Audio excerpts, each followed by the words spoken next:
No one talked about what happened in the summer of 1997 in the house where Ruth Tuttle had grown up. In fact, there were days she remained certain she had never given birth at all. Somehow, she convinced herself that her life began when she drove away from that little shotgun house in Indiana without her baby. She had been only 17. A lie could be kind to you if you wanted it to be, if you let it. With every year that passed, it became easier to put more distance between her old life and her new one. If the titles of doctor and lawyer had signaled success back in the day, then engineer had to be the 2.0 symbol that you'd made it. And she had. With Yale University conferring her degree, and lending its good name to her, there was no question. And if the proof weren't in her pedigree, it manifested in her marriage to a PepsiCo marketing executive. The upcoming presidential election stirred an unusual optimism in her husband, Xavier, and he fancied himself having everything new. First, he convinced her they should buy the new townhouse in the Bronzeville neighborhood on Chicago's South Side. Then a new Lexus LX 570 that could easily seat 8. He wasn't just angling for more leg room, either. Sooner rather than later, he wanted a baby. It's time.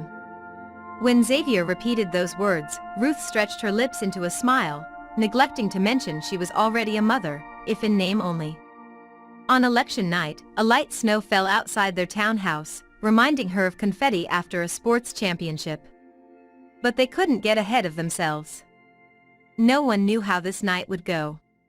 Pacing in their bedroom, Ruth tugged at the twists of her hair, and they dead-angled easily for once, loosening between her fingers, as she breathed in avocado, and coconut, and promise.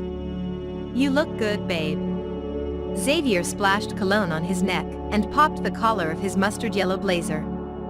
He was one of those brothers who had the confidence to pull off risky, bold colors. She wouldn't call him conventionally handsome, but no woman in her right mind would kick him out of bed, either. Removing a stray thread from his lapel, she pulled him closer, and kissed his full lips. "You clean up pretty nicely too, mister." He smiled and they fist-bumped, something they'd been doing long before Barack and Michelle made it cool to some, and subversive to others. He brushed by her quickly to answer the doorbell. "This is it. Game time." In the full-length mirror, Ruth took in her tall, bony build, with her twig-like legs. After searching many boutiques, she had finally found this jewel-toned emerald green fit-and flare dress that gave her the illusion of curves. Her wide, luminous brown eyes caught people's attention first, as they loomed so large on her angular face. It had taken years for her to love her own dark skin, almost the color of their shiny new walnut hardwood floors. Before she left the bedroom, she dipped her index finger in gel, and smoothed a few fine baby hairs at her temple. Ruth could hear the booming voice of Harvey from the post office, as she made her way to the living room. They'd become friends when he delivered mail at their old apartment building.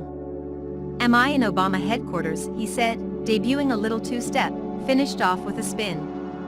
Ruth hugged his neck and picked up a tray of their signature cocktail for the evening, handing him a chocolate martini. "You think we'll make history tonight, Harvey?"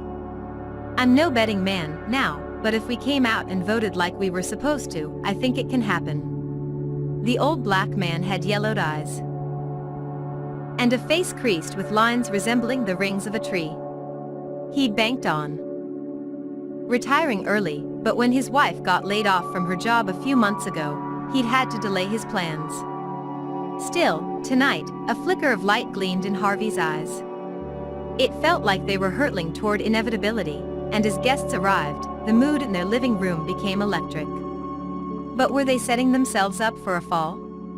After all, their hope rested with a man whose name reeked of improbability with its questionable linguistic roots. Barack Hussein Obama. She thought of Mama and Papa, her grandparents who had raised her. Even before Ruth's mother walked away from their family, the woman hadn't done much mothering, so her grandparents had taken care of her and her brother, Eli, since day one. She and Eli had entered the world with legacy status as living history with biblical names, the descendants of Hezekiah Tuttle, named for the king of Judah. Ruth smiled when she thought of an auto worker and a hotel maid setting up their grandchildren to be royalty from birth, and all she and Eli had to do was live up to their names.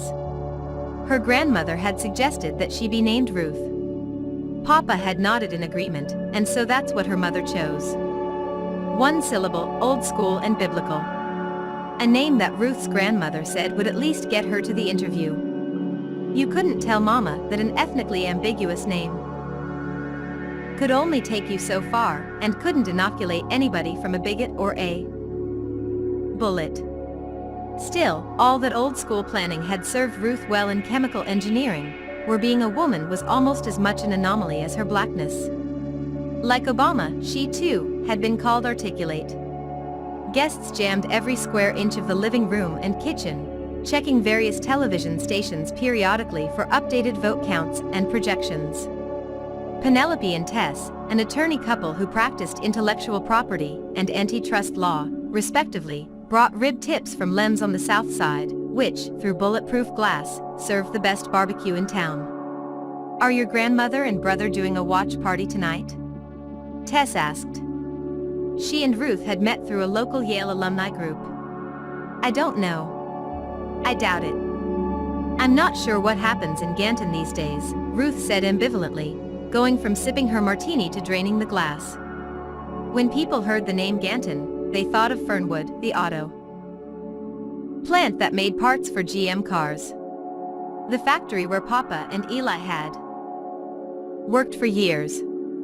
The town wasn't known for much else. You better claim your people and stop trying to be bougie.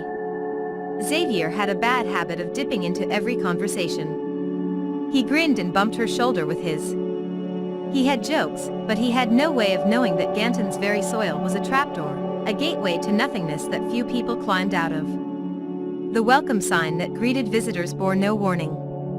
I know this is not the child of Mrs. Shaw of Jack and Jill of America Incorporated, talking. Ruth made sure to enunciate each syllable in exaggerated fashion. Her imitation of Xavier's mother irked him, and when she needed that ammunition in an argument, she used it. What's this got to do with my mama, or Jack and Jill? Penelope jumped in then. I think what she's trying to say is that if y'all had been alive in slavery times, your people would have been in the house. By now, they had an audience and it turned into everybody's debate. Harvey said, see, that's what Obama wants to do. Even it out so those of us in the field can join you in the house, Xavier. Her husband's mouth twisted at the corners, trying to stifle a laugh. I'm telling you that we fell on hard times too. Well, sometimes. Xavier added that qualifier knowing how pathetic he sounded, trying to weave a poor man's narrative from the finest silks of prosperity. Ruth raised an eyebrow. Okay, tell me this. When it rained outside, did it also rain inside your house? No, but we did have that can of bacon grease on the back of the stove. Everybody hollered. Ruth shook her head, laughter snatching her breath. Seriously? That's about being black or maybe just country, but not poor. I'll admit my people may have had a little money, but I didn't. Xavier slid his arm around her shoulders and winked. When I begged for a G.I. Joe as a kid, they made it real clear I didn't have a pot to piss in or a window to throw it out of. I lived in their house rent-free, and my lease could be up with a quickness and without notice. They were teaching you a sense of responsibility. That's good parenting, babe, not poverty. The rest of the crowd laughed or added their own hard luck tales to the buoyant mood. This game of who had been worse off crowned no victors, and to be fair, Ruth hadn't been mayonnaise sandwich eating poor growing up, but they often missed that 5-day grace period for their lease payments on the house. Hush, y'all, come on. They're about to make a projection, Xavier yelled. Huddled in front of the television, Ruth and her friends watched the red and blue colors of the electoral map fill in, their collective breaths held. Xavier, gripping a miniature American flag, crouched close to the screen like he did right before the buzzer sounded at the end of a close Chicago Bulls game, during the lean years, mind you, not the Jordan glory days. She felt Tessa's fingers dig into her shoulders when television anchors finally pronounced Barack Hussein Obama, the 44th president of the United States. Her whole life, Ruth hadn't dared to believe this could happen, and she almost forgot to breathe. A picture of the little house where she grew up in Ganton came to mind, its low ceilings and narrow hallways. Mama at the kitchen table counting money on the first of the month. Papa's body quivering underneath his plant uniform as he tried to walk straight in the early days of his illness. Maybe, just maybe, everything they'd all been through had been for this. To get here, to this moment. To this man with the funny name. To this day in history. Xavier hooped and gave her a ball drop, New Year's Eve-style kiss. The townhouse vibrated with their jubilation. Guests lifted their glasses and their voices in a toast to their own manifest destiny. Out of the corner of her eye, she saw Harvey, who was usually the loudest in any room, rocking quietly in a chair with his folded hands pressed against his lips. Then they rolled up the living room rug to do stepper sets and slides, with Xavier breakdancing like he was 13 instead of 32. Somehow, she needed to store every part of this moment, burn it into her being, so it would still be real when she lived it again as memory. She wanted to scoop up this feeling, bottle it, and tighten the cap so none could seep out, ever. But at the same time, her instincts told her to share it. So she opened the windows to give the neighborhood a contact high. Keeping it old school, the Gap band's Outstanding blasted from the speakers, and they took turns strutting down the Soul Train line. Xavier's breath warmed Ruth's neck, and from behind, he wrapped his arms around her waist, and they rocked gently to the beat. With his wife at home, Harvey managed to slide into a dance sandwich between Penelope and Tess, who always humored the old man. Their feet felt light and their chests, too, the weight of wait your turn, not so fast, and never having lifted, at least for one night. Ruth and Xavier ate and danced until the sun poked through the blinds, bathing their townhouse in a groggy afterglow, spotlighting barbecue-stained plates and her high-heeled shoes slung in a corner of the room. In the early hours of the morning, Ruth lay on the love seat, the high still buzzing in her head, Xavier's face inches from hers. She stared at his profile and ran her forefinger down his long nose to his lips, past his chin to his pronounced Adam's apple. His skin tone reminded her of the rich Mississippi soil where Mama was born, with flecks of red and yellow just under the surface. He was prone to faking sleep, and it wasn't until she blew a noisemaker gently in his ear that his lips moved. "You think our kid could be president someday?" His voice had turned rusty from all the celebrating. This was the first time Xavier had spoken of anything as tangible as an occupation for their not-yet-born, imaginary child. In the morning sun, the thought of babies unmoored her. "Aren't you getting ahead of yourself?" she said. "I don't know. Maybe you're right. We have plenty of time to map out that kid's future." He lifted one eyebrow. "What I do know, though, is now that we got a black president, I'm taking chitlins to the office today." After a few seconds of silence, he laughed, and she did, too, their heads falling back like dominoes from the force of it. Maybe she laughed a bit too hard in relief that he was no longer talking about children. She poked his side. "You are ridiculous. You better leave your chitlins at home," she said, emphasizing each syllable for effect. "At least until the man takes the oath of office. Don't mess around and get your black but fired now." They stayed like that for hours, giggling softly and smiling at everything and nothing, wrapped in each other's arms, hung over with hope.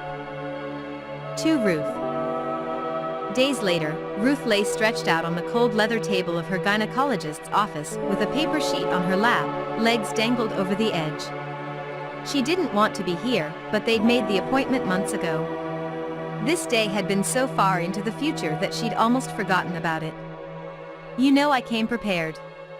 Just call me the Iron Man," Xavier said, unfurling a paper bag and pulling out a banana, a can of cashews, and a bottle of iron supplements. She laughed. "Silly. You know I can't eat all that before Dr. Jershi comes in." Knowing she was having her IUD removed that day, she had already eaten beans, spinach, and a baked potato for lunch. Several of the health blogs she followed revealed stories of women who bled heavily, some for as long as 10 months, after the removal of their IUDs due to hormonal imbalances. A last-minute iron intake may have been futile, but she had to try.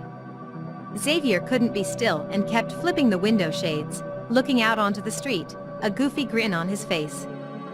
Flashes of sunlight made her shield her eyes. She half expected him to open the window and shout the news that they were one step closer to being able to get pregnant.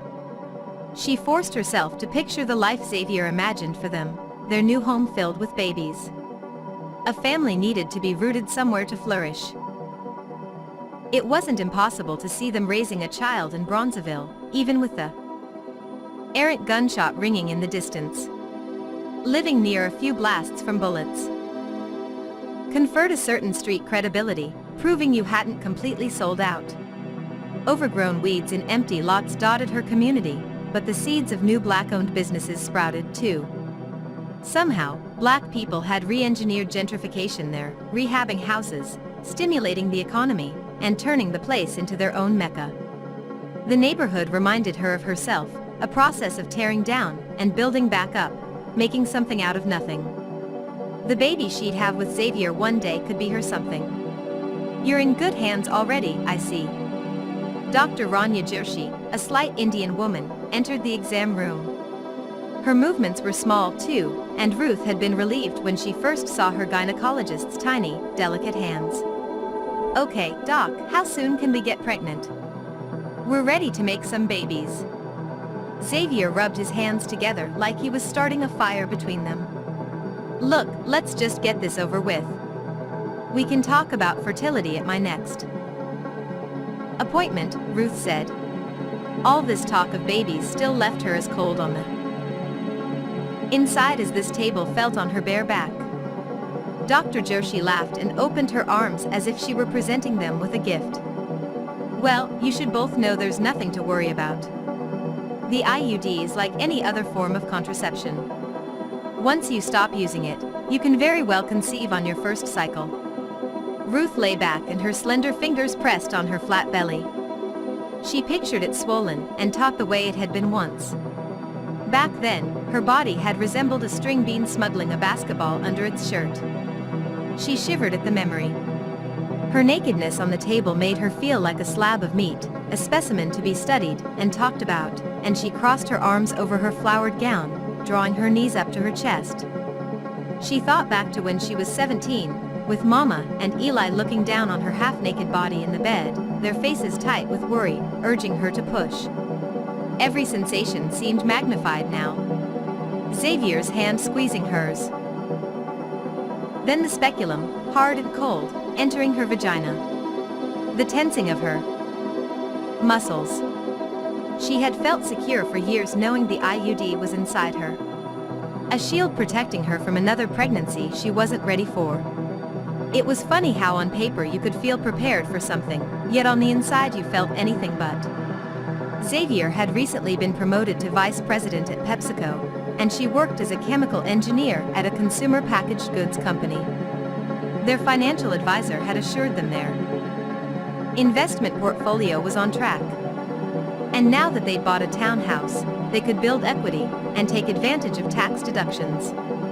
Almost every box had been checked, and the only task left incomplete was to grow their family. "Just breathe," Dr. Joshi said. "I'm looking for the strings." The cold instrument pulled and stretched her vaginal walls. "Okay, got them." With her eyes closed, Ruth balled her fists as the IUD slid through the opening of her cervix. She sighed loudly, not realizing she'd been holding her breath. When her eyes fluttered open, she saw Xavier's smile hovering over her, and then felt Dr. Joshi prying her fingers open to press ibuprofen into her hand. "You did just fine." Xavier brushed her twists off her forehead so he could kiss her. A look passed between her husband and her doctor, one of satisfaction, as if they were in cahoots, and some long-ago conceived plan had finally come together. On the train ride home, Ruth wrapped her arms around her stomach. The El careened around a sharp turn, its roar and rumble vibrating inside her, aggravating her cramps. Xavier said, "You know we'd kill the parenting game, right?" He nudged her with his thigh. Our first son should be Xavier Jr. Carry on my name. Ruth swallowed her unease and played along. MMM. And if it's a girl, how about Xena? Xavier frowned. What kind of name is Xena? Xena, the warrior princess? Hello? Any girl of mine will be a fighter. She needs a fierce name. Okay, if we're going the cinematic route, let's go real old school. When we have our second and third daughters, every one of them will just be Madam X, kind of like George Foreman naming all his kids George. Ruth punched his arm lightly. First of all, what makes you think I'm birthing all these babies? And if I'm doing 9 months of hard labor, the baby will have some variation of my name. As long as none of the boys is named Rufus, I'm cool, he said. Up until now, their discussions about children resembled the way they talked about taking a trip to Antarctica. It made for good dinner table conversation, but they never called a travel agent or booked a flight. But this time, when Xavier slung his strong arm around her shoulders, she pictured those arms guiding their child's swing of a baseball bat, or pushing a little one off on a two-wheel bike for the first time. "We can do this, babe," he said. "It's time." She closed her eyes and rested her head against the window, letting those fantasies marinate, when a commotion at the front of the train forced them both to sit up in their seats.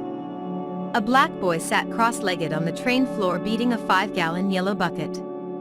He lowered his head until his long locks swung in a furious rhythm, thick ropes slapping the sides of the bucket, loose and free and defiant. When he turned his face, Ruth recognized him as one of the drummer boys who often tapped out beats for tips on the L platform. Never on the train, though, like this. Usually, the bucket boys were older, not boys with baby faces, but men in their early 20s. This boy couldn't have been more than 15. Instinctively, Ruth glanced at the other passengers to gauge their reactions. A few white folks smiled appreciatively or simply stared, mildly curious at this oddity. Others jammed earbuds into their ears, pretending they didn't hear the drumming or see the boy. A middle-aged black woman pumped her fists in the air and swiveled her hips in her seat. "All right now. Do that thing." "Yes, we can," she said, echoing the familiar Obama campaign slogan, the high from that night still sweetening the air. The door to the train car in front of them swung open. A white police officer in uniform walked down the aisle. Xavier stiffened in the seat beside her. Many of the bucket boys came from housing projects near Bronzeville, and they were in and out of jail, often simply for drumming in the wrong places in front of people who didn't embrace their entrepreneurial spirit.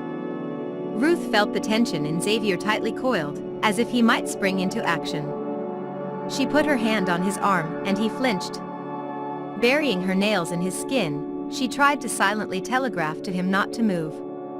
Her eyes stayed on the gun in the cop's holster. She thought about her brother and how, when he was 19, a cop had stopped him for speeding and found a dime bag of weed in his car.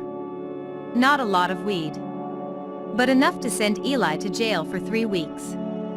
A stupid kid move on his part, but not criminal enough to do time. Since that day, just the sight of a cop made her skin itch. No one on the train moved. They stayed quiet, whatever they had to say pushed down inside them by fear or shock or something else.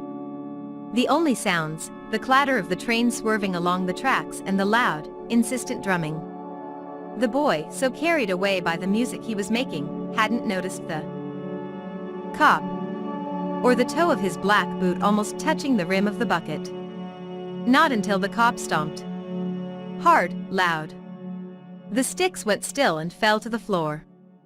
The boy's eyes, brown and wide with fear, slowly traveled upward and stopped at the officer's gun in its holster. "Hey, kid. Get up. What the hell do you think this is?" The officer's hands rested on his waist, inches from his baton and gun. Ruth heard Xavier mutter under his breath, "Don't fight. Just do what he says," and she squeezed his arm. Frozen, the boy sat there for a few seconds without moving. The officer stomped his boot again. "Are you deaf and dumb? I said get up, or I'll haul your ass to jail. This time the boy scrambled to his feet, tucking the bucket under his arm. He didn't make eye contact with anybody. When the train lurched to a stop, he scurried off, the cop right behind him. Ruth didn't realize her hands had been shaking until Xavier covered them with his own. Nothing bad had happened. No violence. No one hurt. It had been nothing. Yet her muscles contracted, leaving her body rigid.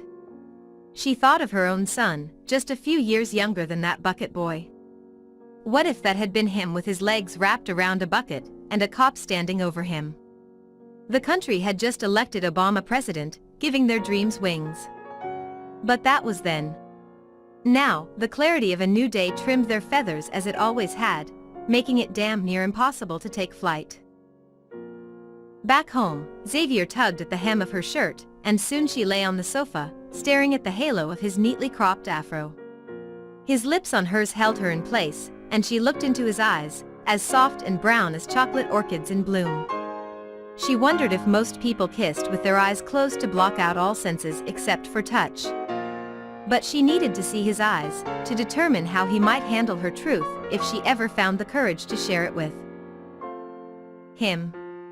She had tried to tell him so many times, during their Netflix binges, on the way to Firestone to get an oil change, or in bed when they recapped their days before falling asleep at night. Those times when they lay side by side, the quiet of the dark would sometimes give her permission to speak, and she rehearsed what she might say. Remember when we saw that cute kid at the mall? Well, I have one of those. Or you wouldn't judge me if you found out I had a kid out there somewhere but didn't know where, would you? All of it sounded ridiculous and impossibly wrong when she played it out in her head. A man took pride in his seed, a flag in the ground that said he'd been there. A black man trying to find his way needed something to call his own, a part of him that would endure beyond anything the world threw at him. Ruth's son didn't grow from Xavier's seed. Not now. Not tonight, Ruth said, peeling his hand from her thigh. Okay, you've had a long day. Just let me hold you. They repositioned themselves until they were spooning, her back pressed against his chest with his arms folded around her. Xavier had always been a patient man, proposing 3 times before she was finally convinced that happily ever after could be hers too. You'd be the perfect mother, he'd whisper to her on the street, as they watched grimy kids with potato chip crumbs at the corners of their mouths being cursed and dragged by baby-faced mothers. Ruth couldn't tell her husband that she was no better than those young women and, actually, probably even worse, since she'd walked away from the life she created, leaving some other, nameless, faceless woman to mother her child. 3. Ruth. Chicago glittered at night along the magnificent mile, people bouncing along in a fog of unadulterated bliss. They passed pristine holiday window displays that Ruth swore had to be video frames lifted from a Hallmark Channel movie. The only discordant note was the car horns punctuating the strains of Christmas music floating along Michigan Avenue. Ruth inhaled to take it in fully, and a blast of cold air mixed with roasting coffee beans from a nearby cafe filled her nostrils. The muscle of this city flexed around her, and she stood so small next to the skyscrapers.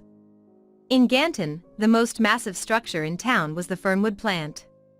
But in Chicago, she got whiplash every time she walked in the loop trying to absorb every sight. Tess and Penelope strolled a few feet ahead in their matching white pantsuits with white faux fur wraps. Their locks slapped their faces when they twisted their heads excitedly to point out various shops and gift ideas.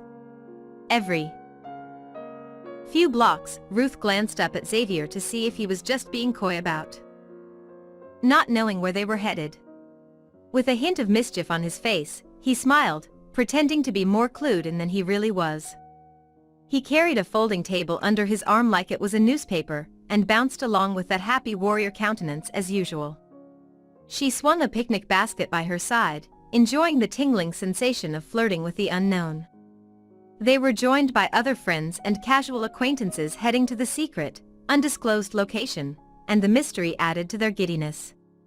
Only the man at the front of the crowd, in the white top hat with the matching white cane, knew their destination. Victor was a casual acquaintance of Xavier's, whom he'd met on the treadmill at the East Bank Club. Having lived in Paris for a few years, Victor had been a frequent attendee of Diner en Blanc, the invitation-only, pop-up event that hadn't made its way from France to the United States yet. When Victor relocated to Chicago, he'd brought his own unofficial, bootleg version with him. As the group of about 40 moved west of Michigan Avenue, people on the street stared at this merry band of black folks waving their white cloth dinner napkins. Crowds parted like the sea to let them go by. Ruth tried to imagine how they must have looked to the white and Asian people they passed. "Don't make a spectacle of yourself," Mama often said. "They already think we do nothing but sing and dance. Don't give them a reason to believe it's true. You could pay a price for thumbing your nose at respectability." Ruth knew this. If she'd eschewed respectability, she wouldn't have made it to Yale or the Consumer Packaged Goods Company. She wouldn't have this life where she could put on a white chiffon dress and white leather boots to prance down the street this time of year just to be irreverent. Caught up in the magic of this night, though, Ruth didn't care what anyone thought. She alternated between observing this bougie tribe of hers, as if she were an outsider, and taking in the actual experience of it. Strutting down State Street, loud and proud, the wind carrying their laughter. Parading through the loop, Tess took Penelope's hand in hers. It was the first time Ruth had seen them publicly act like a couple. A startled expression crossed Penelope's face for an instant, and then she squeezed Tess's waist. A subtle yet unmistakable act of possession. Ownership. Not ownership of each other as partners but of themselves, their identities, their place in the world. At one Yale alumni barbecue, Tess had pulled Ruth to the side. She said, "Don't ever take this for granted." Confused, Ruth asked what she meant. "I mean your husband." Tess gestured to where Xavier stood getting a hamburger off the grill. "You can bring him here and to your work functions and nobody bats an eye. It's just routine." "Nothing is routine for me." The urge to question Tess further passed, and they never spoke of it again, but seeing her friend and Penelope showing affection so openly made her realize that something had emboldened them after election night. An odd sense of sadness overtook Ruth when she watched them, and how free they'd become. She wanted to move into this new existence with them. But her feet remained stuck in the quicksand of her past. How could she enjoy that kind of ease when she carried something so heavy? Thoughts of her baby boy flooded her mind. She couldn't shake the feeling that she'd relegated her son to a life of misfortune in Ganton. When they walked under the L tracks, Ruth spotted a black man and woman huddled under a blanket, and she suspected they were close to her own age even though they appeared to be twice as old. The woman's cheeks drooped, and her face had collapsed from all the missing teeth. Her companion, a man in a dingy brown overcoat and red plaid pajama bottoms, pulled a wrinkled, dirt-stained Obama t-shirt from under the blanket and waved it at them. Seeing the ragged couple troubled her on a personal level. Lately, she'd been having the same nightmare about a little boy, waif-thin and filthy, in an alley begging for food.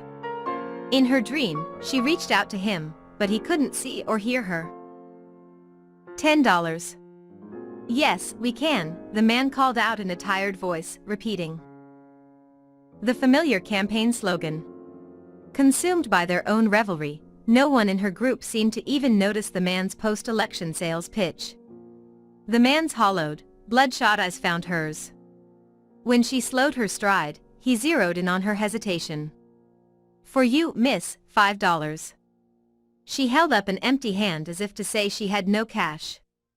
Xavier leaned over and whispered in her ear, "Just don't engage." The man tried again. "Hey, lady. At least I'm not out here robbing people. I'm a businessman." The woman by his side rocked back and forth, and Ruth inadvertently shivered, imagining how cold she must have been with only that threadbare blanket for cover. Ruth refused to meet his eyes again, even as guilt flipped her insides. The only way she assuaged that guilt was to remind herself that she and Xavier made annual donations to charities that qualified as tax-exempt with the IRS. Legitimate organizations with listings in the proper registries. Tugging at her white coat sleeve, Xavier pulled her along. "Come on now. I admire that dude's hustle, but you know those shirts are hot." Penelope linked her arm with Ruth's. "I'd represent you in court, but my fee would be about 50 times as much as that shirt costs." Probably not the wisest financial move. "You don't even do criminal defense work," Ruth said, welcoming the light banter. "I took a class in law school." "Close enough." Ruth allowed herself to be swallowed back into the group as Victor led them toward an empty, rehabbed warehouse. The building stood as a gray ghost, windows boarded up, lips sealed about its industrious past. The rattle of an L train sounded overhead, and Ruth couldn't imagine any kind of party in this drab place. But no more than a half hour later, the inside was transformed into a white wonderland. White tables, white linens, white flowers, white wine. Even a white bird squawked in a cage. "If that ain't some internalized racial self-hatred, I don't know what is," Harvey had said half-jokingly when he declined their invitation to attend. In spite of their coaxing, he'd smiled and said, "Thank you, but I'll pass." If only Harvey could have seen how beautiful they were that night. A kaleidoscope of colors. Every shade of black popped against the white backdrop. They were sculptors and scientists. Bankers and builders. The world was their oyster. And they knew it. That had never been truer then. Now. They dined on blue cheese canapes with walnuts, melon caprese salads, and Parmesan tortellini bites. Each table and food display more extravagant than the last. No matter how many bougie parties she attended, Ruth would never get used to some of this fancy cuisine. She nibbled and moved food around on the tiny white plate. What would Eli think of this spread? She and her brother had grown up eating fried bologna, not bologna sandwiches on Wonder Bread, and chasing it with red drink. You couldn't retrain taste buds on a whim. But she had slowly groomed her palate to appreciate decadent desserts. Her contribution for the night, her famous chocolate martinis and Dom Perignon champagne truffles from Teuscher Chocolates on Michigan Avenue. Dark chocolate flown in every week from a kitchen in Zurich, Switzerland. A woman in a floor-length white mink applauded Barack Obama for marrying well, for choosing Michelle, an attorney with her own established career, an inherent sense of confidence, and beautiful dark skin. Tess agreed. "You don't have to look twice to know she's a sister." Nodding, Xavier added, "I know that's right. She's a descendant of slaves. That matters." In a French accent that hadn't diminished in the 5 years he'd been back in the States, Victor tapped his white cane to get everyone's attention. "You American blacks are always consumed with the question of race." Penelope shot back, "Since when is Detroit not in America?" "You were born in Detroit, right?" Bolstered by her friend and bristling herself at Victor's condescension, Ruth raised an eyebrow and kept her voice low. "And who do you think you are? Are you not claiming black these days?" Having been raised by grandparents who had lived through the ugliness of the Jim Crow South, and the oppression that continued when they migrated north, she couldn't let Victor minimize the lasting impact of racism in America. He lifted the rim of his top hat to reveal his hazel eyes. "I'm a citizen of the world, to put it plainly." Ignoring the eye rolls in the room, he continued. "What we have to get a handle on is class warfare. We must lift ourselves economically, and I know we can do it." Xavier stood and smoothed the jacket of his white linen suit. "Ruth is right. And so are you. It's both. We can't ignore race, but we also have to pool our money together and raise the capital to start something of our own. Look at the talent in this room. We got engineers, accountants, lawyers, and me to market the shit out of this thing. We're sitting on a gold mine if we figure out how to leverage it right." A familiar fire lit in Xavier's eyes, and soon a local alderwoman and Victor were both trying to convince Xavier to not only pursue his entrepreneurial dreams, but also consider a future in politics. Obama had gotten his start with grassroots community organizing, and then state politics, and Victor, having served on the incoming president's campaign committee, told Xavier he could follow a similar model. She couldn't deny her husband's natural affinity for moving and mobilizing people. Ruth remembered the night 5 years ago, when she'd met Xavier, at a Bronzeville Art Gallery exhibition, where he spoke to the audience about blacks who settled in Bronzeville during the Great Migration. The first thing she noticed was how tall he was, towering over most of the crowd. He stood with his feet hip-width apart, the toes of his dress shoes pointed outward. His stance exuded confidence and power, but not in an arrogant way. As he detailed the history of the community, the audience leaned into him that night, hanging on to his sentences, like plants bending toward the sunlight. From a corner of the room, Ruth watched him, equally impressed and skeptical. Her suspicion often roused around men with silver tongues after. Ronald, her high school boyfriend, had seduced her with his manipulative wordplay.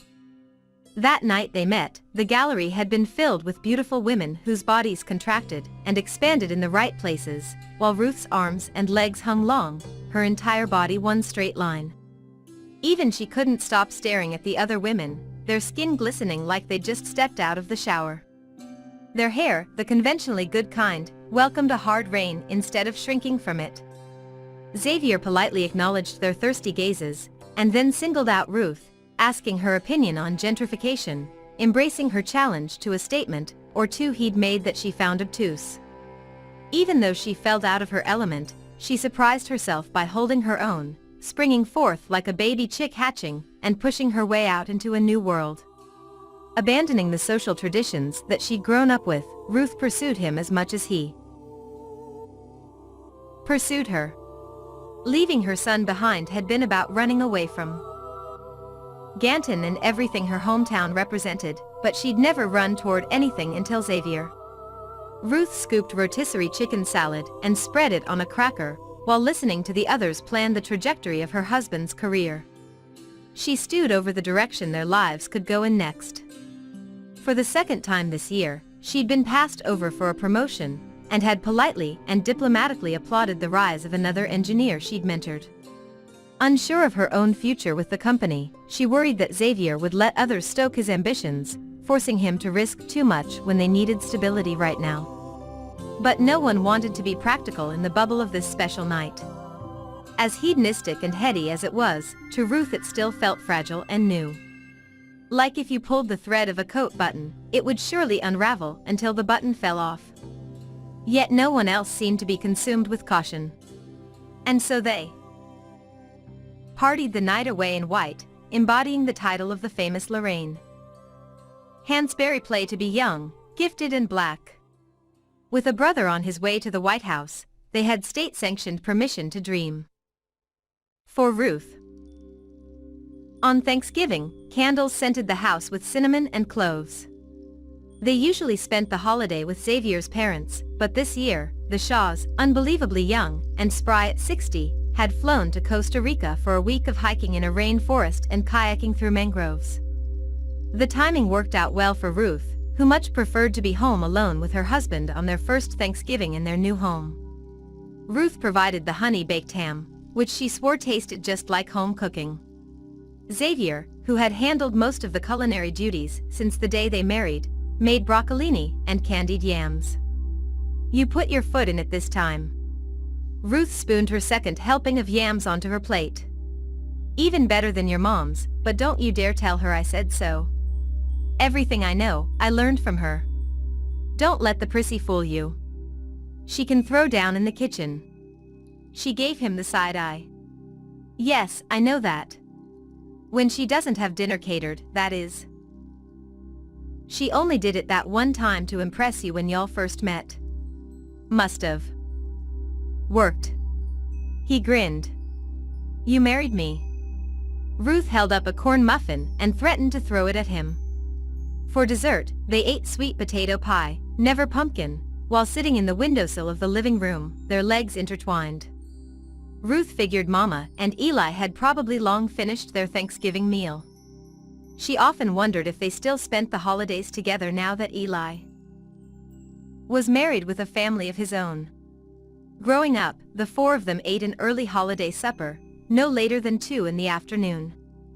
A few hours afterward, the second and third cousins and play cousins would come over with aluminum foil and styrofoam containers, prepared to take home whatever they couldn't eat at Mama's table.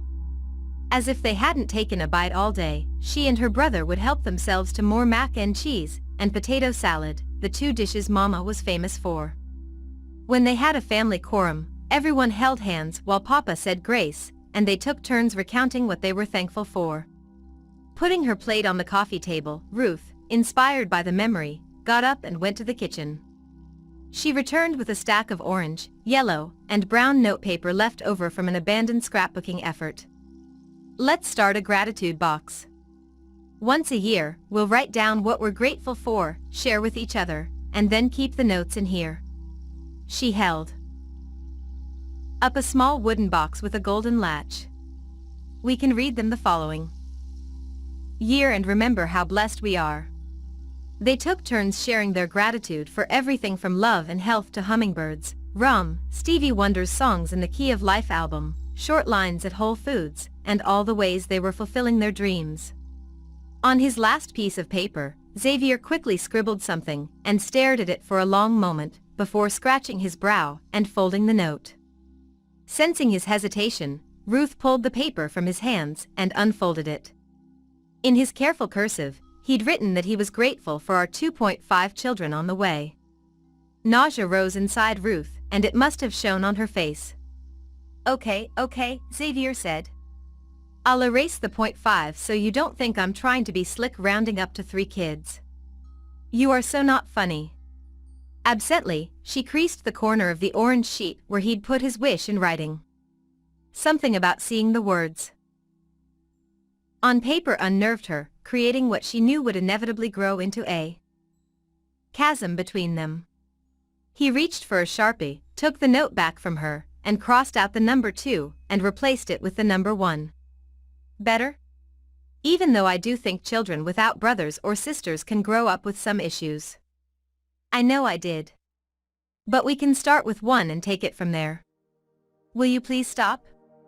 The stack of paper fell from Ruth's lap to the floor, but she didn't bend to pick it up. Xavier disentangled his legs from hers and rested his back against the opposite end of the windowsill. Tell me what's really going on. If you don't want to have kids with me, just say so. Nothing is going on. Now, we've been married long enough for me to know that nothing really means something. No, that's not it. Things are just complicated. She couldn't meet his eyes. Every time I mention kids you act like I just asked you to rob a 7-Eleven. You hardly want to make love anymore. There's nothing complicated about a man and his wife having a family. Is it my wide forehead? You don't want our kids to inherit it? He laughed at his feeble attempt at a joke, but it came out hollow, devoid of any humor. His face tightened like he was in pain, and his mouth twisted at the corners.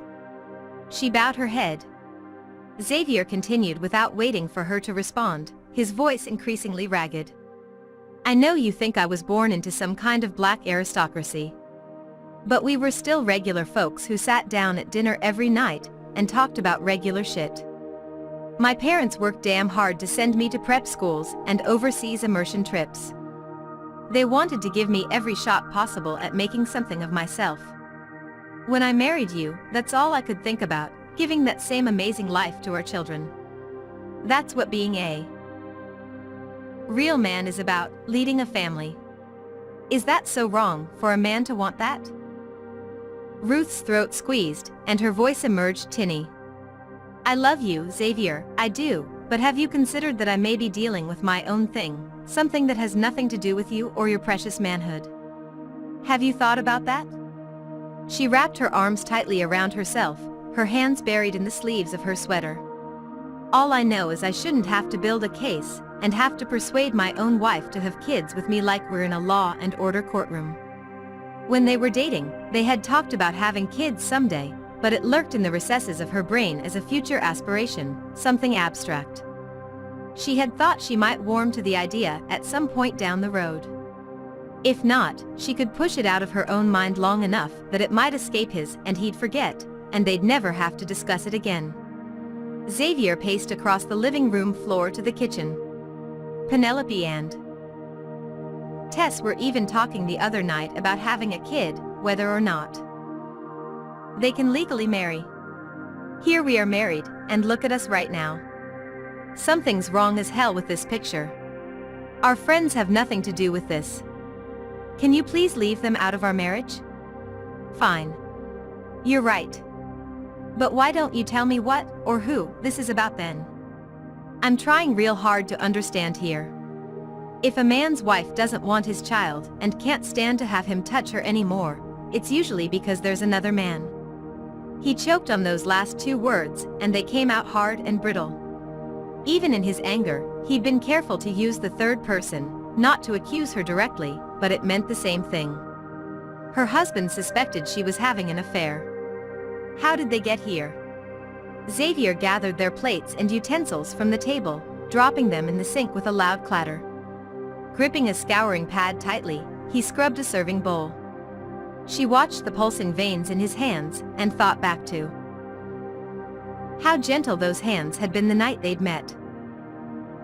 After the art event was over, the street outside the gallery had sparkled from the rainfall, and Xavier had reached for her hand, claiming it was his duty to ensure she didn't slip and fall in a puddle and sully her sundress. Her hand had felt safe and protected in the cushion of his soft, larger one. All that old-school attention had impressed her, which she hadn't liked to admit back then, but she knew game when she heard it too. While not begrudging him any player points, she had remained engineering school practical. She hadn't fully trusted a man since Ronald left her with a hole in her heart and a baby in her belly. After they talked for 3 hours under the moonlight that night, Xavier began referring to her as his girl, and she'd promptly asked him to take a week to clear the field. He had the nerve to look brand new. She slowed her speech to give him a chance to catch up. It means that you might want to tie up any loose ends with other ladies before pursuing me. Xavier laughed, and she saw one crooked front tooth breaking formation, turned the wrong way as if in rebellion. That little imperfection endeared him to her even more. You don't need to worry. I don't have a girlfriend. But is there a woman out there who thinks she's your girlfriend? He opened his mouth to give a quick answer, but closed it just as fast. All fields will be clear by next weekend, in time for our first official date. Then he'd saluted, making her laugh, and she knew then, under that star-filled sky, that she had met her husband. Standing behind Xavier in their kitchen now, helpless, she touched his arm gingerly, as if it were a flame that could burn her. There is no one else. You know that. Will you just talk to me? He flinched. I've been talking for months. I've been the only one talking while you've been running. Making excuses. Lying. She hadn't seen her husband this angry since their engagement, when he'd asked to meet Mama and Eli to get to know them, and receive their blessing for the impending marriage. When Ruth had dodged his request as long as she could, she eventually flat out refused, and Xavier assumed she was ashamed of him, and likely had no intention to marry. Every time her bond with Xavier had stretched thin enough to break, it was because of her grand attempts to keep her world separate, to protect the lie of her past at all costs. Even if that cost included her husband. The truth could serve as a needed relief valve, lowering the pressure inside their marriage before it exploded. She had confessed to him about unpaid parking tickets, and finally told him that his famous foot rubs were more ticklish than tantalizing. But this was different. The birth of her baby seemed to have happened in another lifetime. To another person even. What did a wife owe her husband? How much retroactive truth-telling could be expected? For what seemed like an eternity, Xavier scrubbed the same dish over and over in silence, just the way Mama used to when she couldn't figure out what else to do with her emotions. She wanted to see his eyes. She needed to see them. She needed him to at least look at her. But she knew he wouldn't as long as she kept silent. In a small voice, Ruth spoke, unsure at first whether she'd said the words aloud or only in her head. You're right. I've been lying to you. When his hand stilled in the dishwater, she knew he'd heard her. Without turning to face her, he said, I'm listening. Hail battered the windows of their townhouse, and the wind roared. Ruth sank into the closest kitchen chair. Xavier dried his hands and sat down opposite her. There was no easy way to begin a story that was years past its due date. 11 years, to be exact. I was 17. My senior year in high school. I messed up. Badly. His name was Ronald Atkins. She rubbed her hands together in her lap, her mouth going bone dry when she spoke her old boyfriend's name aloud. Xavier had no way of knowing what she'd say next, but he recoiled on instinct. Maybe it had been the way she'd avoided his eyes when she said her ex's name. Or maybe it was just the sting of hearing another man's name on his wife's tongue before a confession. I got pregnant. A noise came from him that reminded her of that burst of air from a deflating balloon. She went on anyway. I didn't want to have an abortion. You know, I was raised in the church and Mama wouldn't have let me even if I'd wanted to. Xavier laughed as if she'd just told the funniest joke he'd ever heard. The sound he made tapered off in a little titter, and then he cleared his throat. I can't be hearing you right. I'm sorry. The expression on his face clouded, and he shook his head slightly as if to clear the fog. You have a kid. It was a statement, not a question, as though he needed to say the words himself to believe them. Yes. And you never said a word all these years? What the hell, Ruth? I'm sorry, Xavier. I was scared to tell you and I'm scared now. So, let me finish before I lose my nerve. She rolled a napkin ring between her fingers. I had a baby boy. Then I gave him up. I couldn't keep him. My freshman orientation was a few weeks after he was born. I left town and I tried to put all of it behind me. Have been trying to ever since. He stood, shoulders curved, his head shaking, mouth open. How could you keep something like this from me? After a year of dating, and then 4 years of marriage, you never found a convenient time to tell me you had a son? He paced in front of the stove, his voice getting louder. The ham and all the leftover sides set cold and congealing at the center of the table, and Ruth kept her eyes on the thin layer of grease forming on top of the corn. When she finally looked up at Xavier, she recognized the hurt in his eyes. Anger would have been preferable. He looked at her like he didn't know her. All she had to offer him now was more of the truth. I didn't grow up like you did, she said. No, don't give me that. You're not going to use the size of my family's bank account to excuse your lies all these years. Ruth gestured to the granite countertops, steel cabinets, and floating shelves. Every day I walk around this house like I belong here. But inside, I'm that poor pregnant black girl from Ganton, Indiana. I didn't want your family to think less of me. I didn't want you to think less of me, either. Xavier sat down again. I wouldn't have judged you. Remember Siobhan, my cousin on my daddy's side? The one with the light eyes that you met at the family reunion last year? Ruth nodded. She got pregnant her sophomore year in high school and dropped out. She still talks about getting her GED. The same thing could have happened to me. I messed around with my share of girls in high school and didn't always strap up. But it's different for guys, she said. People don't shame you for it. You still get to walk away and have a future. Xavier paused at that, then said, I just wish you'd trusted me more. Or trusted me at all. He rose from the table again and moved to the sink to continue washing dishes, and so did she. They moved like an assembly line in the kitchen, washing and rinsing plates and scooping leftovers into Tupperware containers. When Ruth had first told Xavier that her grandmother didn't believe in dishwashers, she thought he would laugh and consider it old-fashioned like she had. Mama always said dishwashers were nothing but a waste of water, and besides, nothing beats good old elbow grease. Xavier accepted that as reasonable, and suggested he and Ruth wash and dry dishes together as a team. They usually talked while they worked. Not this time, though. The hinges of their new cabinets squeaked louder than usual, it seemed, when they put away each dish. Through a narrow opening of their bedroom door that night, Ruth heard Xavier moving about the house.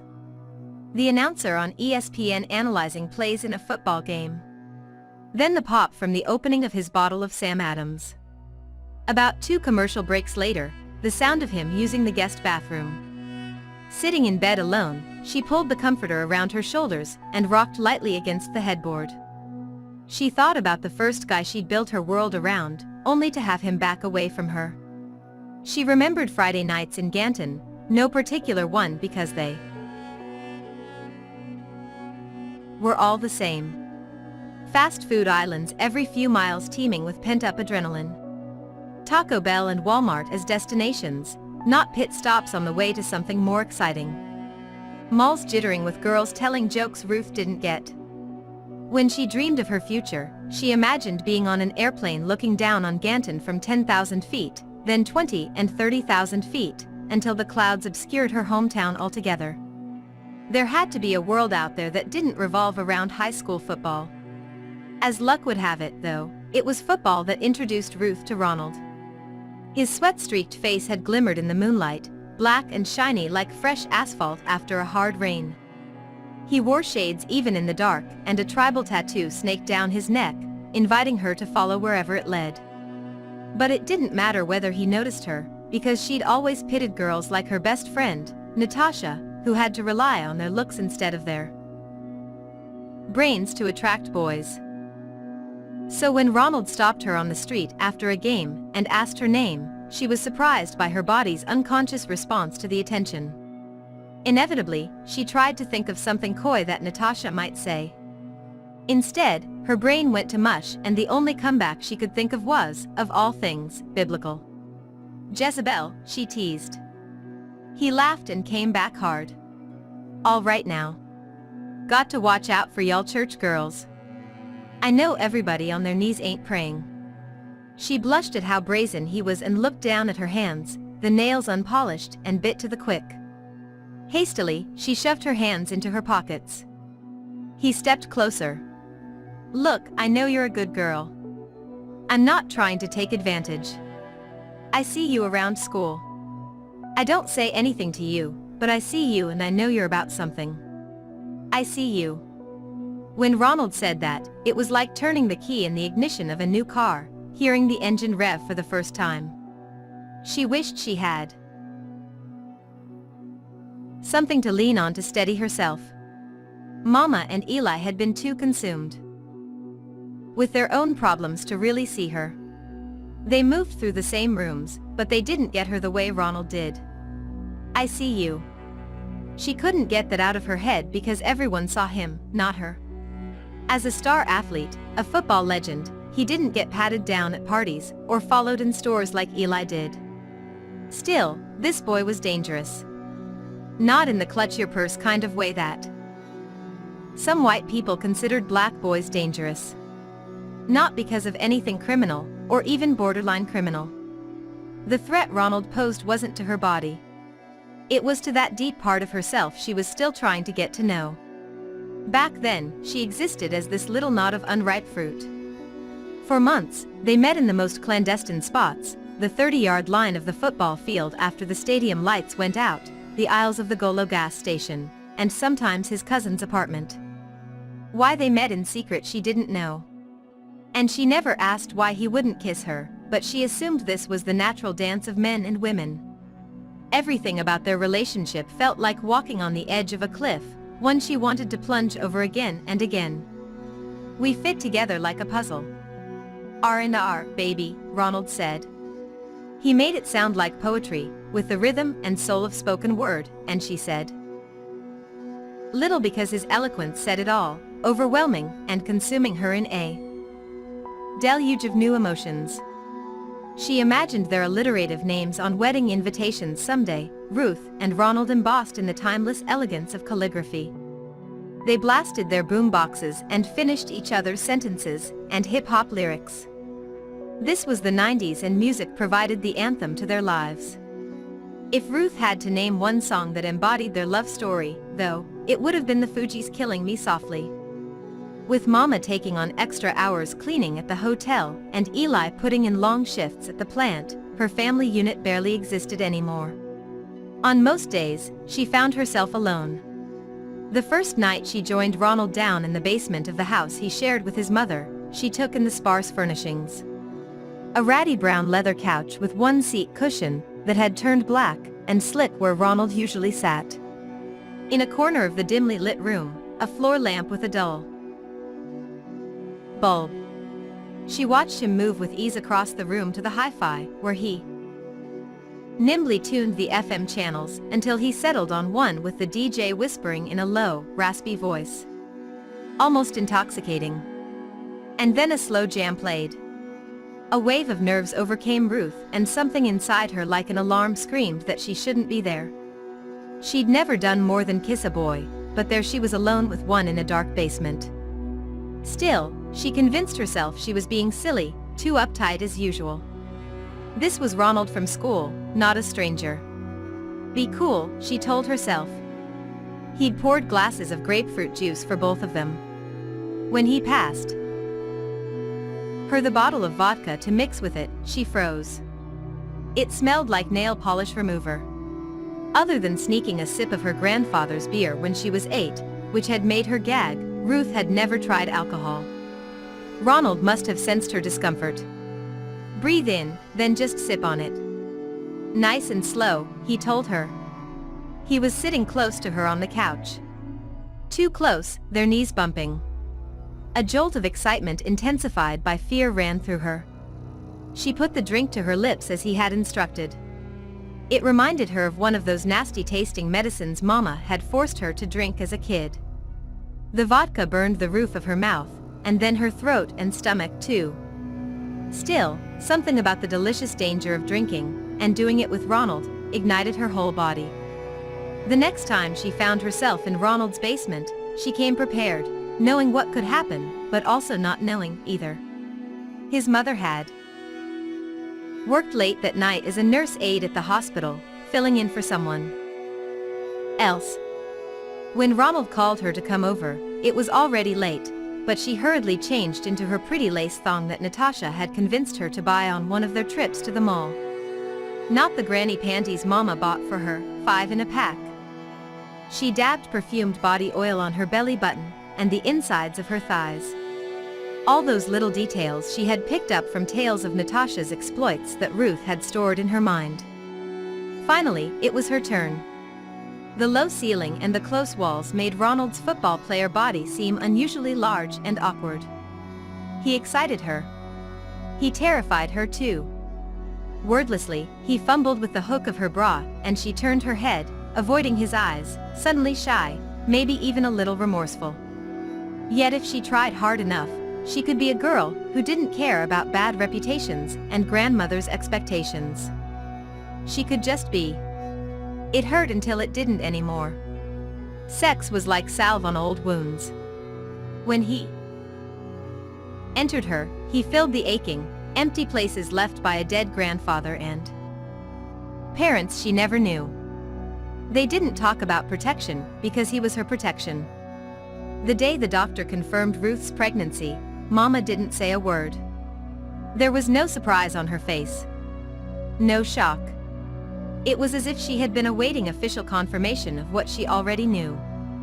People said there was something about the way a girl walked from the very beginning, when she was carrying a baby, a spread to her hips, the parting of her legs, that you could just tell. Mama took her anger out on a frying pan, scrubbing it so hard the nonstick coating peeled off like an onion skin.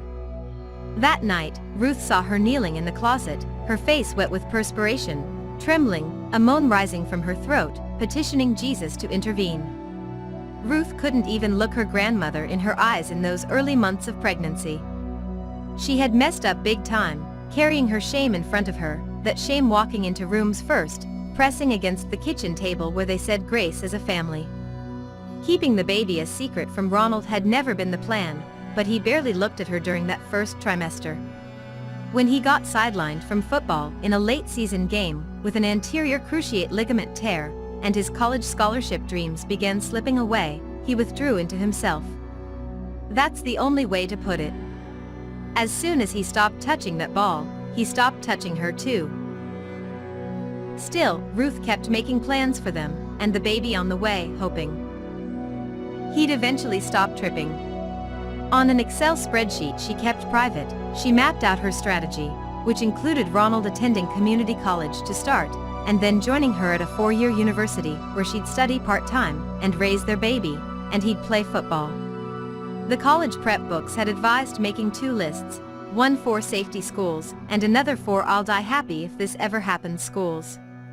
Yale, with its reputation for fostering big ideas and curiosity, had been her reach beyond the cornfields of Ganton, her reach for more.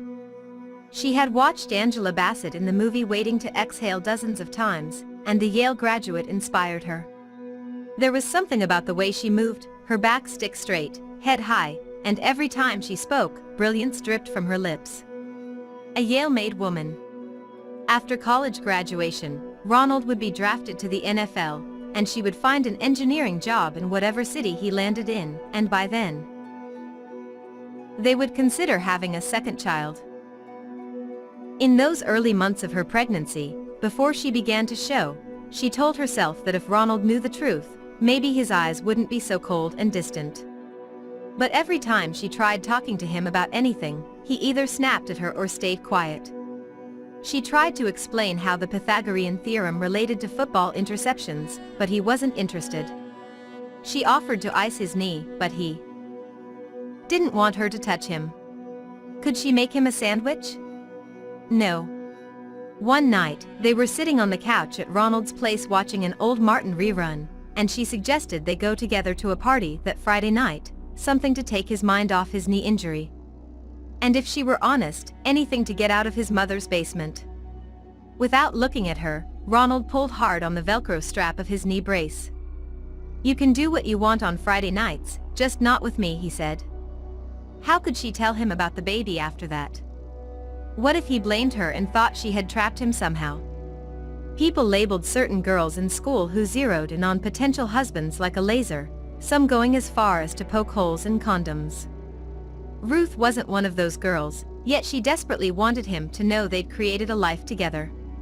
Keeping the baby a secret almost destroyed her, but every time she opened her mouth, no sound emerged. She couldn't do it. Her long talks were instead with the baby. "Do you think he still loves us?" Her tongue would itch, and she'd crave something sweet, like caramel apples or Tootsie Rolls. That would be a sign from their baby that everything would be okay. Then she'd say, "If Ronald really loves us and wants us to be a family, kick once for yes, twice for no." Sometimes, she wouldn't feel anything for a long stretch of time, and then if there were 2 kicks, she told herself the baby had misheard the question. She'd ask it again until she felt a single kick. Now, the silence between Ruth and her husband coated the air, thick and pungent, the discontent almost choking them. When there was no more good TV to watch, only infomercials for blenders and thigh thinners, Xavier finally came to bed. He wasn't a man to pout or lick his wounds. But they'd never fought over anything this consequential before, either, and as well as she knew her husband, it was impossible to read his mind. And honestly, this hadn't even been a fight. A fight would have been easier. He moved around their bedroom, careful to avoid any physical contact with her.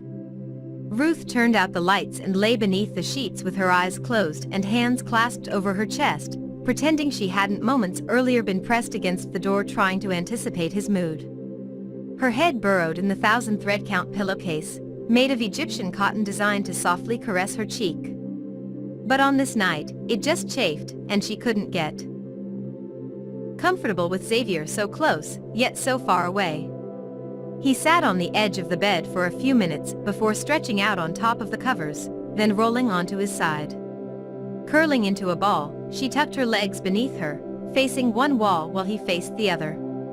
He had always been a generous bed partner, never hogging the covers or manspreading. In the infancy of their marriage, she had stayed awake through the night watching his chest rise and fall as a mother would do with her baby, admiring the bridge of his nose and the length of his eyelashes. She had been afraid to go to sleep.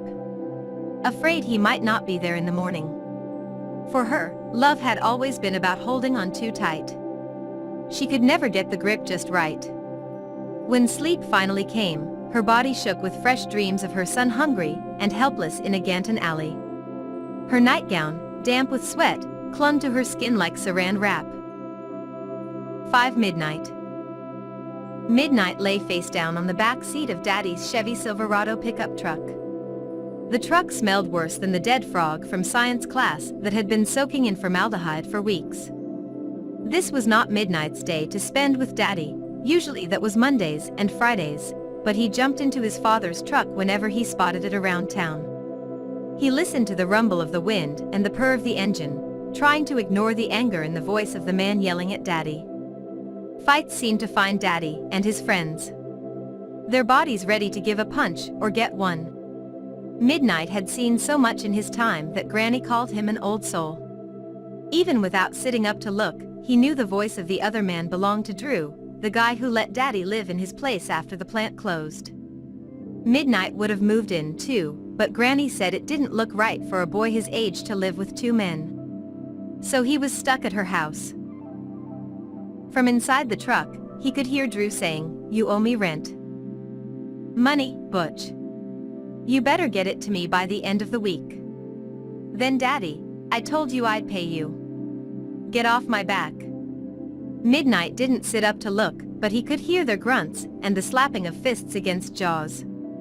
With his eyes shut, he felt each bump and bang on the side of the truck, not sure if Daddy or Drew was winning, but sure he had time. A few minutes at least. All the truck windows were white with snow. On all fours, he crawled to the center console, opened it, and pulled out the plastic clips that led to the secret compartment where Daddy kept the gun. Well, not a real gun, because Daddy hid those underground. "The feds won't get these," he said. The gun he'd bought for Midnight looked real except it had an orange tip on the end and shot plastic pellets. Daddy was trying to teach him how to shoot. But the only time Daddy let him fire was when he wore special clothes and something to protect his eyes. "Don't be scared of it. Hold it like you mean it," Daddy said the first time he took him out for practice shooting. That day, Midnight had extended his good arm, the left one, wrapped his fingers around the trigger, closed his eyes, and then lost his grip, the gun falling to the ground. Pick it up and do it again without being so reckless. He let Daddy's words in his ear guide him.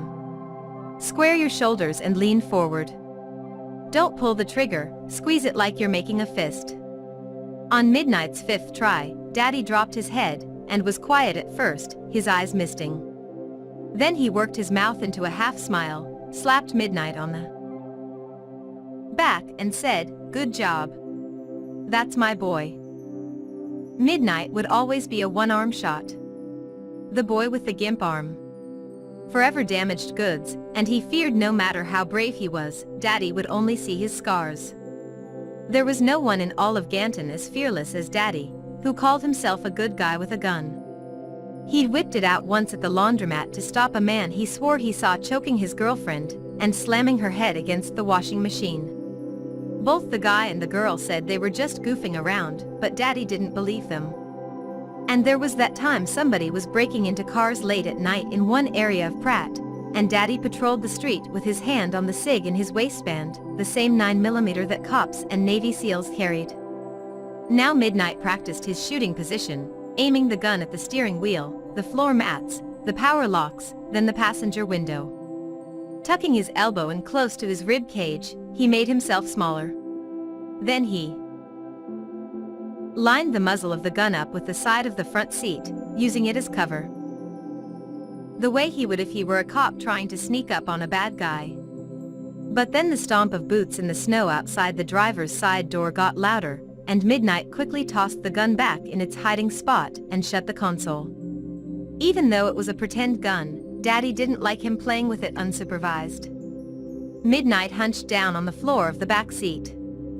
The door to the truck opened and Daddy got in and revved the engine long and hard. The truck charged ahead, making Midnight bump his head on the back of Daddy's seat. He let out a yelp.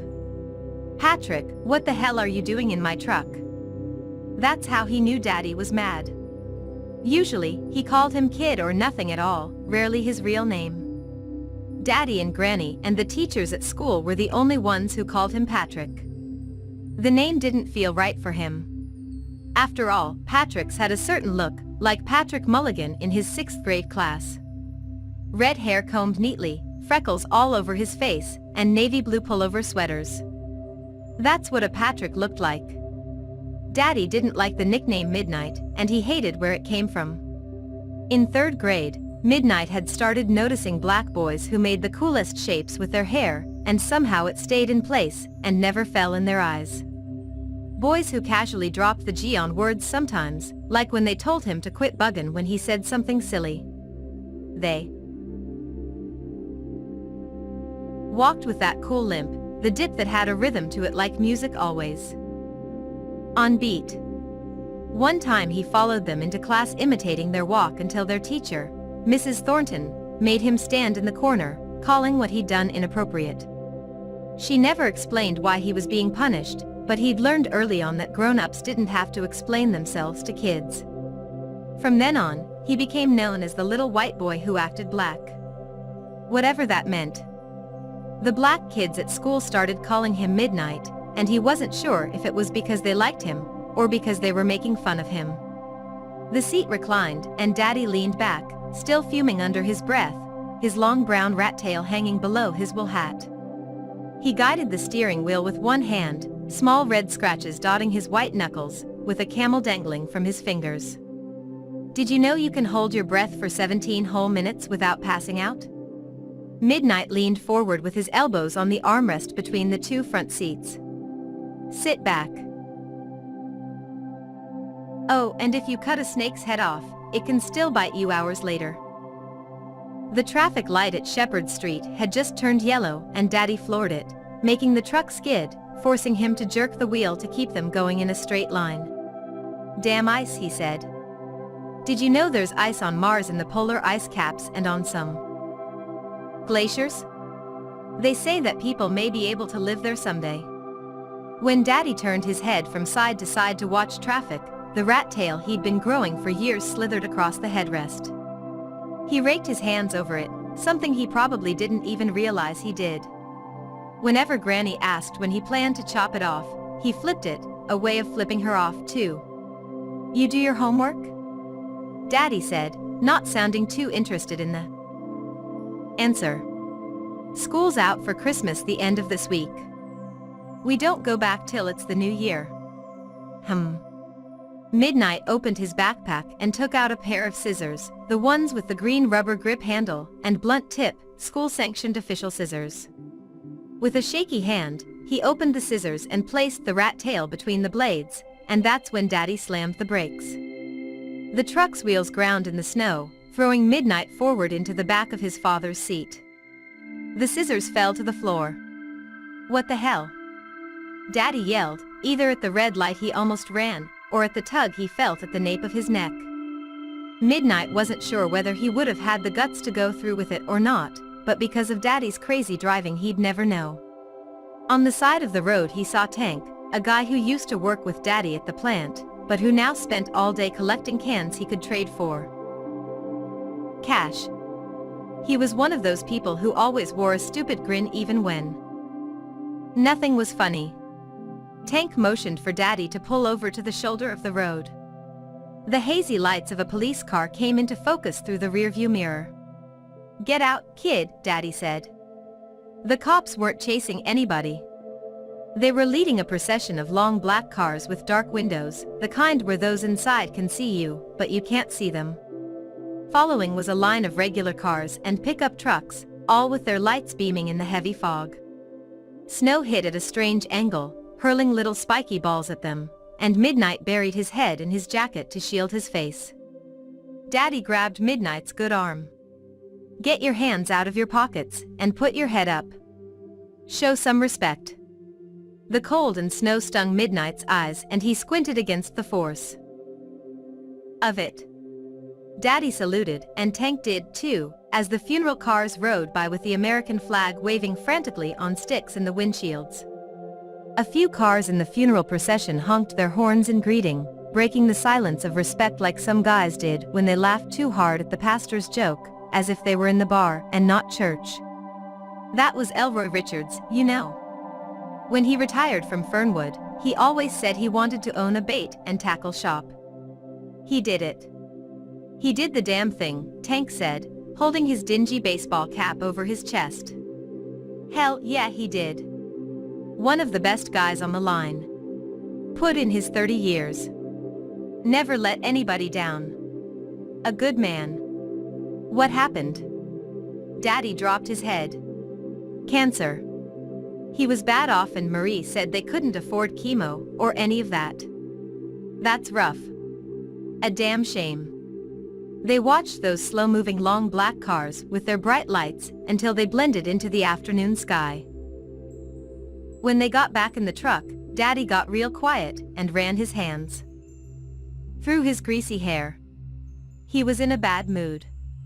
He had been in a bad mood for a long time. For years. Thinking about Mom?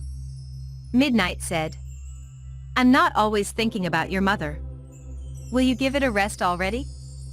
Sit back and be quiet. Fasten your seatbelt.